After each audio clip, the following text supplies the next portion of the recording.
Greetings and salutations, comrades. Hope this finds you well. Apologies for the crazy looking hair.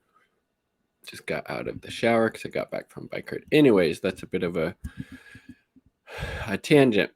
So obviously, Hedges and has been continuing to weigh in on the U.S. empire's persecution of Julian Assange. Again, only crime Julian Assange is guilty of is the crime of being a journalist, speaking truth to power, exposing the crimes of the U.S. empire, and for that he has already paid, a huge price and continues to pay that price. And it's like the Trump administration started the process of trying to extradite him. That unfortunately but not surprisingly has also continued under the Biden administration. And as Hedges points out in this article I'm about to share, this is the most important battle for press freedom in our lives. And again,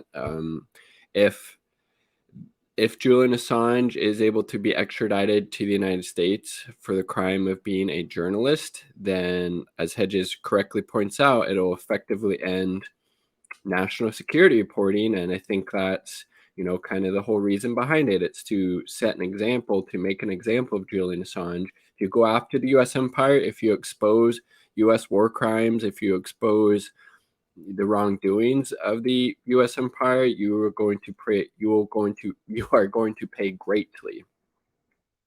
For the past 2 days, I've been watching the extradition hearing for Assange via video link from London. The U.S. is appealing a lower court ruling that denied the U.S. request to extradite Assange, not, unfortunately, because in the eyes of the court, he is innocent of crime, which of course he is, but because as Judge Vanessa Barrett in January concluded, Assange's precarious psychological state would deteriorate given the harsh conditions in inhumane U.S. prison system. Again, United States is the world's leading carceral state, land of the free, causing him to commit suicide. The United States has charged Assange with 17 counts under the Espionage Act and 1 count of trying to hack into a government computer, charges that could see him imprisoned for 175 fucking years. Again, it's a death sentence, right? Assange with long white hair appeared on screen the first day from the video conference room in HM Prison Belmarsh. He was wearing a white shirt with an untied bow around his neck, untied tie around his neck. He looked gaunt and tired. He did not appear in court, the judge explained, because he was receiving a high dose of medication. On the second day, he was apparently not present in the prison's video conference room. Assange is being extradited because his org, WikiLeaks, released the Iraq war logs in October 2010, which documented numerous U.S. war crimes, including the images of the gunning down of the 2 Reuters journalists and 10 other unarmed civilians in the collateral murder video. Check that out if you haven't. It's pretty graphic. It's pretty grisly. And this just shows how Orwellian this is. Instead of going after the people who committed these war crimes, who ordered it, the people at the top who, perpetuated these atrocities, they're not going after those people. They're going after Assange and WikiLeaks for expose. Like, that's how fucked up the United States is. The routine torture of Iraqi civilians, the covering up of thousands of civilian deaths, and the killing of nearly 700 civilians that had approached too closely to U.S. checkpoints. He's also being targeted by U.S. authorities for other leaks, especially those, Vault 7, CIA, which enables the spy agency to compromise cars, smart TVs, web browsers, and the operating systems of most smartphones, as well as operating systems such as Microsoft Windows, Mac OS, which I'm on right now, and Linux. If Assange is extradited and found guilty of publishing classified material, it will set a legal precedent, will effectively end national security reporting, allowing the government to use the Espionage Act to charge any reporter who possesses classified documents and any whistleblower who leaks classified info. If the appeal by the U.S. is accepted, Assange will be retried in London. The ruling on the appeal is not expected until at least January. Assange's September 2020 trial painfully exposed how vulnerable he's become after 12 years. After 12 years of detention, including 7 in the Ecuador embassy in London, he has in the past attempted suicide by slashing his wrist. He suffers from hallucinations and depressions, takes antidepressant medication and antipsychotic quetiapine. After he was observed pacing his cell until he collapsed, punching himself in the face and banging his head against the wall, he was transferred for several months to the medical wing of Belmarsh Prison. Prison authorities found half of a razor blade hidden under his socks. He had reportedly called the suicide hotline run by Samaritans because he thought about killing himself hundreds of times a day. And how could you not? Just look at the fucking conditions he has faced and has been facing for 12 fucking years for the crime of being a goddamn journalist. James Lewis, a lawyer for the U.S., attempted to discredit the detailed and disturbing medical and psychological reports on Assange presented to the court in September 2020, painting him instead as a liar and a malingerer. He excoriated the decision of Judge Barretzer to bar extradition, questioned her competence, and breezily dismissed the mountains of evidence that the high security prisons in the U.S., like Assange, subjected to SAMs and held in virtual isolation in supermax prisons, suffer psychological distress. He charged Dr. Michael Colpham, emeritus professor of neuropsychology at the Institute of Psychiatry, Psychology, and Neuroscience, King's College London, who examined Assange and testified for the defense with the deception for concealing Assange fathered 2 children with his fiancée Stella Morris while in refugee in the Ecuadorian embassy in London. He said that should the Australian government request Assange, he could serve his prison time in Australia, his home country, after his appeals had been exhausted, but stopped short of promising that Assange would not be held in isolation or subjected to SAMs.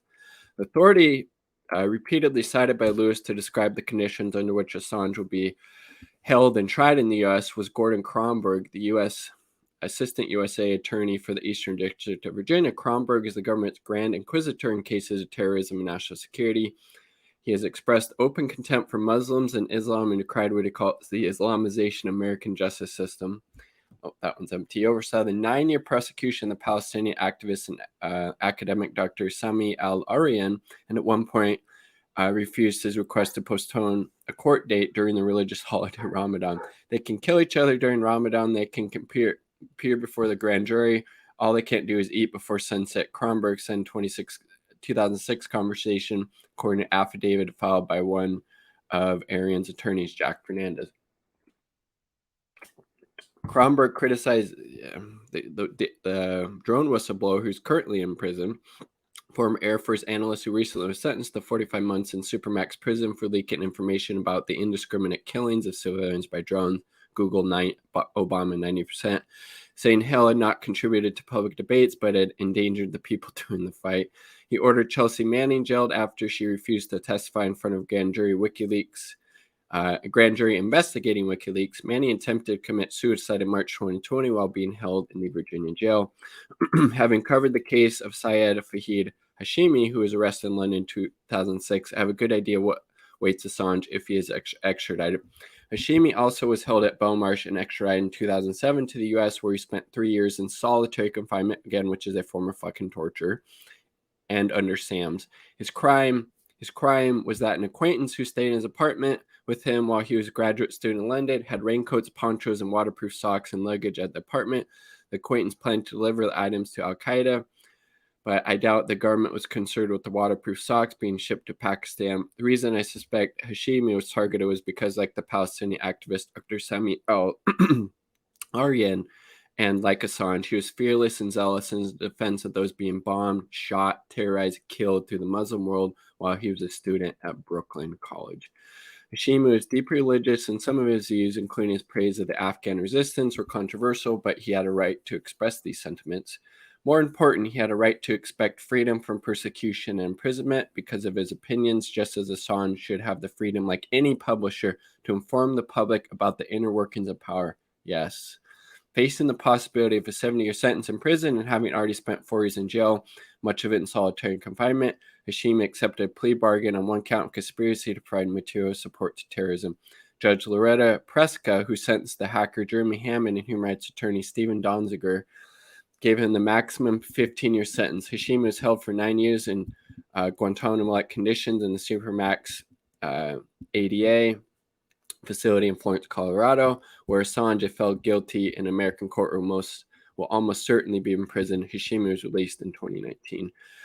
Pre-dial detention conditions Hashimi endured were designed to break him. He was electronically monitored 24 hours a day. He could only receive or send mails with his immediate family. He was prohibited from speaking with other prisoners through the walls. He was forbidden from taking part in group prayer. He was permitted 1 hour of exercise a day in a solitary cage without fresh air. He was unable to see most of the evidence used to indict him, which is classified under the Classified Information Procedures Act, enacted to prevent U.S. intelligence officers under persecution from threatening to reveal state secrets to manipulate the legal proceedings. The harsh conditions eroded his physical and psychological health, as it would do most people, right? Like, how could you not? When he appeared in the final court proceeding to accept a guilty plea, he was in a near catatonic state, clearly unable to follow the proceedings around him. If the government will go to this length to persecute someone who was alleged to have been involved in sending waterproof socks to Al Qaeda, what can we expect the government to do with Assange? I mean, we've seen what they've been willing to do to Assange, spying on him at the Ecuadorian embassy. The plans were to potentially assassinate, kidnap him.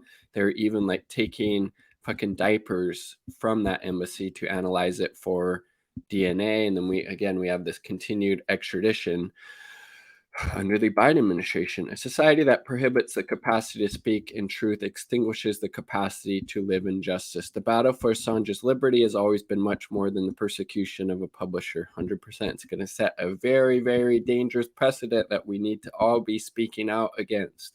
It is the most important battle for press freedom of our era. And if we lose this battle, it will be devastating not only for Assange and his family, but for us. Tyrannies invert the rule of law. They turn law into an instrument of injustice. They cloak the crimes in faux legality. They use the decorum of the courts and trials to mask their criminality. Those such as Assange who expose that criminality to the public are dangerous. For without the pretext of legitimacy, the tyranny loses credibility and has nothing left in its arsenal but fear, coercion, and violence. The long campaign against Assange and WikiLeaks is a window into the collapse of the rule of law, the rise of what he always brings up, inverted totalitarianism. Yeah, he always brings up Sheldon Woolen.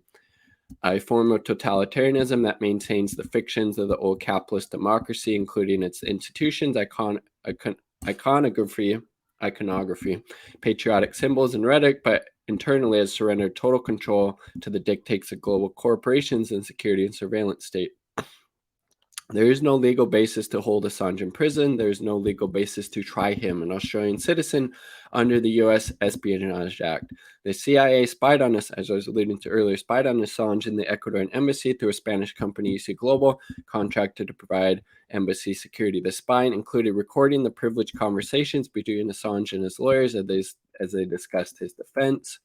This fact alone invalidated the trial. Assange is being held in a high security prison so the state can, as Niels Melzer, UN Special Rapporteur on Torture, has testified, continue the degrading abuse and torture it hopes will lead to a psychological, if not physical, disintegration. And we've already, been able to hear and see that taking place, unfortunately, but not surprising. Look at what he's fucking facing. I mean, Jesus Christ, who would not? The architects of imperialism, the masters of war, the corporate-controlled legislative, judicial, and executive branches of government, and their obsequious courtiers in the media are guilty of egregious crimes. Say this simply, and you are banished, as many of us have been, to the margins of the media landscape. Prove this truth, as Assange, Chelsea Manning, Jeremy Hammond, Edward Snowden have all by allowing us to peer into the inner workings of power. I would obviously add, Daniel Hill to that. And you are hunted down and persecuted. Assange's crime is that he exposed more than 15,000 unreported deaths of Iraqi civilians. He exposed the torture and abuse of some 800 men and boys aged between 14 and 89 at Guantanamo. He exposed that Hillary Clinton in 2009 ordered U.S. diplomats to spy on UN Secretary General Ban Ki-moon and UN representatives from China, France, Russia, and the UK. Spying that included obtaining DNA, iris scans, fingerprints, and personal passwords, part of the long pattern of illegal surveillance. That included the eavesdropping on UN Secretary General Kofi Annan in the weeks before the U.S.-led invasion of Iraq in 2003. He exposed that Barack Obama, Hillary Clinton, and the CIA orchestrated the 2009 military coup in Honduras that overthrew democratically elected President Manuel Zelaya, placing it with the murderous and corporate military regime. He exposed that George W. Bush, Obama, and David Petraeus, General, persecuted a war in Iraq under the post-Nuremberg laws defined as a criminal war of aggression, a war crime which authorized hundreds of targeted hundreds of target assassinations, including those of U.S. citizens. He exposed that the U.S. secretly launched missile and bomb drone attacks in Yemen, killing scores of civilians. He exposed that Goldman Sachs paid Hillary Clinton $650,000 to give a talk, a sum so large it can only be considered a bribe, and that she privately assured corporate leaders she would do their bidding while promising the public financial regulation and reform. He exposed the internal campaign to discredit and destroy British Labour Party leader Corbyn by members of his own party.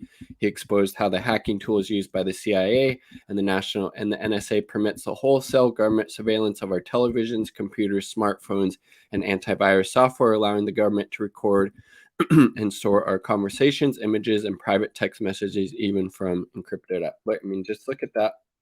It's the service that Julian Assange and WikiLeaks alone have provided humanity, just in what's in that paragraph. And again, they've done so much beyond that, right?